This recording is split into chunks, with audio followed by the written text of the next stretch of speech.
Good morning, lovelies. It is August 21st and kicking it right off with the best thing in life, butter. Am I right? So I went ahead and made another batch of butter. Like I said before in a previous video, I try to do this about once a week. We get 2 gallons of raw milk. It allows us to make just over about half a pound of butter at each time. Now, if I decide to use that cream elsewhere, then so be it. But this is one of my favorite things to do. You might even be able to see some of those butter chunks flowing into the jar. I really need to get a better and more fine mesh strainer so that I can get as much of those butter chunks in my butter. And the next day, I am off into making another batch of fermented hot sauce. My peppers are really starting to kind of amp up in the garden, which hallelujah, because the tomatoes are certainly on their way out. And so it's nice to kind of have that cycle, right? Where something was really hot and heavy and then it's kind of petering out and the next thing comes in. So it gives me time to focus on these and get another batch of fermented hot sauce going. Now, I'm going to show you a little bit later in this video my favorite way to use it because I just can't get enough of this hot sauce. Now, in the jar there, if this is the first time you're seeing this video, what's in there is actually onions, garlic, and then peppers. Those kind of orangish peppers, those are peach rush. And then the red are a mixture of different types of cayenne and just other red hot peppers. I think there might be a couple of red habaneros in there. These yellow ones right here are brand new to me this year. These are called Lemon Drop, and they are from Baker Creek Seeds. And my daughter and I ate one of these raw in the garden the night before, and they definitely have a really good kick. And so I thought I'd add them to my hot sauce because why not? And it just makes the jar so pretty to look at. So with the last batch of hot sauce I made, I actually saved the leftover brine, and that's what I just added. By saving that brine and adding it back in, it just kickstarts the fermentation process even more. Add a little bit more salt, more filtered water, and then on the counter they will go. I'm just shaking this up before I put my fermenting lid on, really just to help distribute that salt and that existing brine that I added. But these will ferment for about a week. Usually I say 7 to 10 days, and I may have to kind of change the airlock top a little bit if the water gets really cloudy, and sometimes the ferment is really active and starts to spill over. So I actually put my jar in a bowl on the counter just to kind of help catch any spillage. But I'll come back to that after a week and we'll make our sauce. Next on the list for the next day was honey. Now, y'all, this honey, you're looking at this and you're thinking, wow, that is gorgeous. And yes, it is. It is so gorgeous. We had a fantastic honey harvest this year, probably one of the better ones in many years. My husband did all the work with the bees this year. He saved me since I'd been doing it for the last few years, and he harvested, and he probably got about 7 or 8 gallons worth of honey. We had 2 of these 5-gallon buckets, one full, one not entirely full. And so it's been sitting in these buckets for over a month. We just have not had the time to bottle it up. So slowly over the last few days, I've just been, when I have a few minutes, taking the time to get some clean jars and get everything bottled. It's just so beautiful. Now, the bottling is my favorite part. This is my favorite part of beekeeping. Sure, tasting the honey is great, but the satisfaction of bottling it and seeing all those gorgeous jars, oh, it's hard to beat that. So like I said, we ended up with a lot of honey. It never goes bad. Honey is probably the only food on the planet that truly never goes bad. So we keep these in the jars in a nice, cool, dark place, and they make great gifts and is just great for cooking overall. All right, now we're on to the next day, and I got a lot of corn. So if you saw the last video that I did for the challenge, I had ordered 2 cases of organically grown corn from Azure Standard. First time ever ordering corn from them. Now, as I'm peeling, there are definitely some cobs that, didn't have full pollination, but it's okay. That's to be expected when you're working with a product like this, and certainly when it's grown organically. And so I'm really trying to get as much of the husk and the silk off because I've got some good plans for this corn. Now, originally, this is my first time really preserving corn, by the way. Originally, my thought process is I am going to cut the kernels off and I am going to freeze them into, quart or gallon Ziploc bags. I just thought that would be the easiest way to not only preserve them, but just to have them ready for meals, whether to be added into soups or stews, or even just as a side accompaniment to a main meal. And then I think it was this morning that I'm doing this, I had the idea of actually freeze drying the corn, because then I don't have to worry about storing it in the freezer.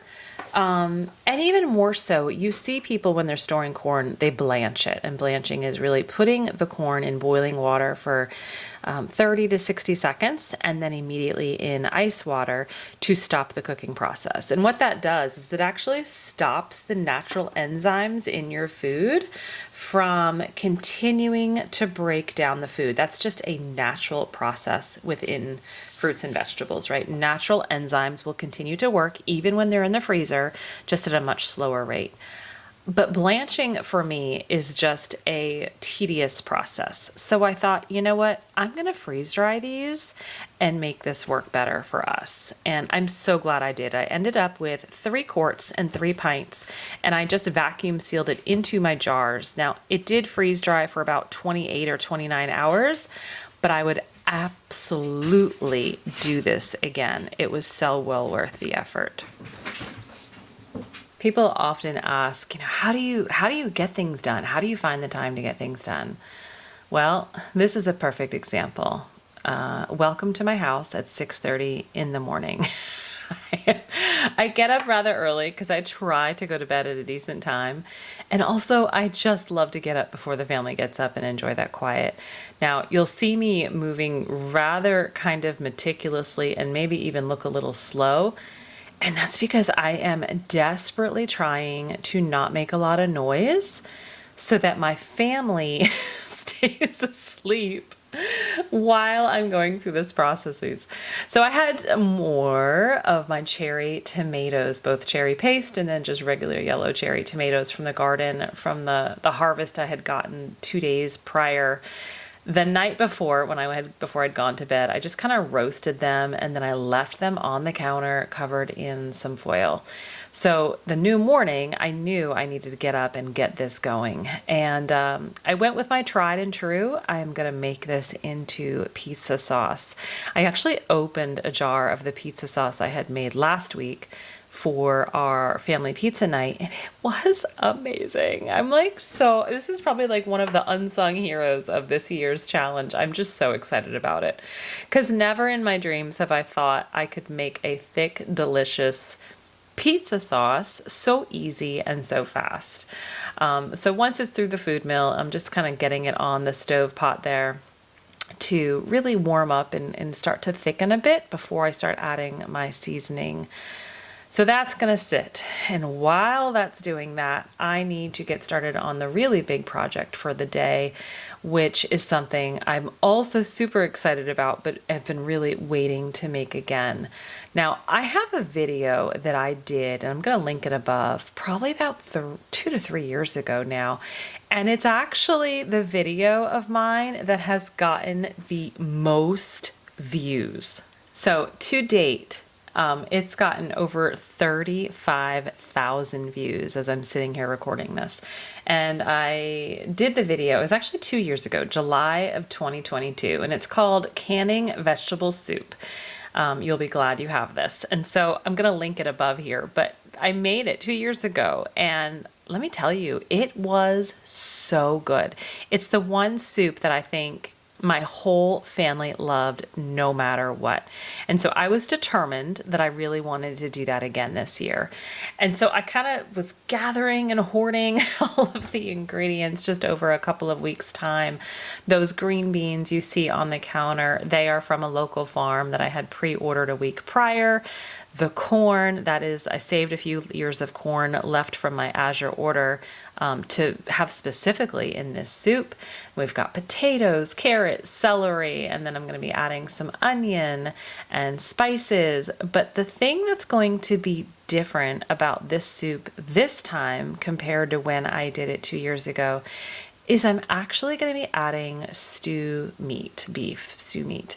I don't sear it on the stovetop first, like a lot of the directions tell you to do when you're canning beef stew. I'm really just doing kind of this raw pack method about getting everything in and then getting it in the canner. I'm really, really excited. We have not opened one of these jars yet, but I'm looking forward to having one. In fact, I had enough ingredients left over that I believe I'm going to be making another 7 jars next week within the challenge, the last week of the challenge, just because I think this is going to be a big hit. So once I get all the beef in, that is actually when I start adding my seasoning, because I really wanted to make sure the seasoning was kind of touching the beef, especially the salt. So right now I'm just adding probably about a teaspoon, maybe a little bit more of dried thyme into each jar. I'm also going to be doing freshly cracked black pepper and Redmond real salt. Redmond real salt, only salt we use. I do have a 15% discount code down in the show notes that you can use over and over and over, and it really is the best salt mined right here in the United States. Now at this point, a little buddy of mine, I don't know what I was going to say, my little buddy has woken up. You can see she is still a little tired. She hasn't quite figured out what's going on with her little fake tattoo on her arm. But she wanted to help. Eventually she just kind of gave up and went and sat down and just wanted to watch. And she even commented, she's like, "Mommy, those jars, that rainbow is so pretty." And to hear that from her, you know, it just kind of makes it, sometimes kids say things that just make you really appreciate life a little bit differently and think about things a little bit differently, right? So in that moment, that was that for me. It was really nice to hear that, because it made me appreciate all of this work and the beauty in home preservation, you know, just that much more. So I really was trying not to overfill the jars. I wanted to get them full, but you never want to overfill. So I got my green beans in, the corn, the onions, I've got my seasoning, carrot, celery, potatoes, and the beef. At this point, I took, I guess it's a can of diced tomatoes. I have 2 cans of diced tomatoes. Oh, by the way, everything was all over the floor.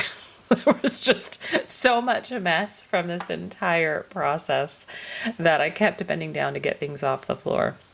But I had 2 cans of diced tomatoes from Azure Standard, and I ended up using 1 can. So I think I'll save the next one for the next batch I do. But my goal was to actually add a little bit of tomatoes into each jar too. Because when I had made the soup prior, it was like a tomatoey broth type broth. So I had broth, and then I had like a tomato sauce or tomatoes. And it was just, again, so good. So I'm probably needing to add a little bit more here, but I'm divvying out what I have. And then I went and got 3 quarts of home canned beef stock. Rather than adding water, again, adding just a lot more nutrients, a lot more collagen, and all of the benefits of bone broth into each jar. I did not add that fat cap that you probably saw floating. And then because hi, baby girl. Because I had my tomatoes kind of cooking down on the stove and I had not yet added my spices, I decided to add a spoonful of that to each jar just to really add so much more homegrown flavor and nutrient-rich lycopene from those tomatoes. So I just added a little bit more to each jar before I filled the rest of them up with the broth. Making sure that I got rid of any air pockets, any air bubbles, because with this recipe, it was very easy to do. So just kind of debubbling, moving everything around and adjusting to make sure I have the right headspace. Now, this is a recipe that is kind of a combination between beef stew as well as vegetable soup, both Ball approved canning recipes for pressure canning. So because I kind of combined them, I went with the longer processing time, which was 90 minutes, right? Because I've got the meat in there. This is a low acid food. It did go for 90 minutes in the pressure canner.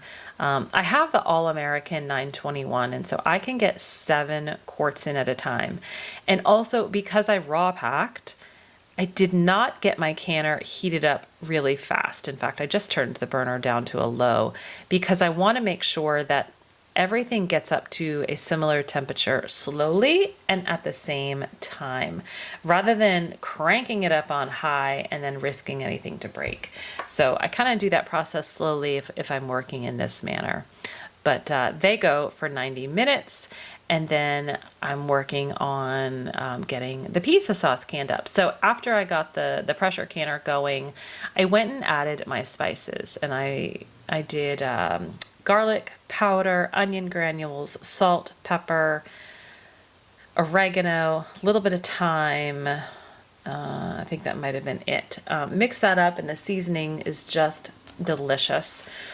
I got 5 half pints from that batch, which is perfect, right? Just a small little batch. And it actually gives me 15 total. I had 16, but I used one last week.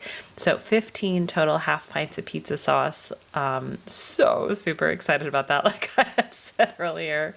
And so this went in the steam canner for 35 minutes while the pressure canner was going. After I got the canners going, I was ready to eat. I had already been awake for almost 3 hours at this point, and I wanted some sustenance. This is my favorite breakfast. I was able to eat, I was able to shower, become human at this point, and getting my jars out of the canner. And just look how beautiful they are. It's, once again, this is also one of my favorite activities, is just looking at the hard work, right? From growing to preserving to canning, and it's just so worth it. Thanks for joining. Stay healthy, stay well. I'll see you next time.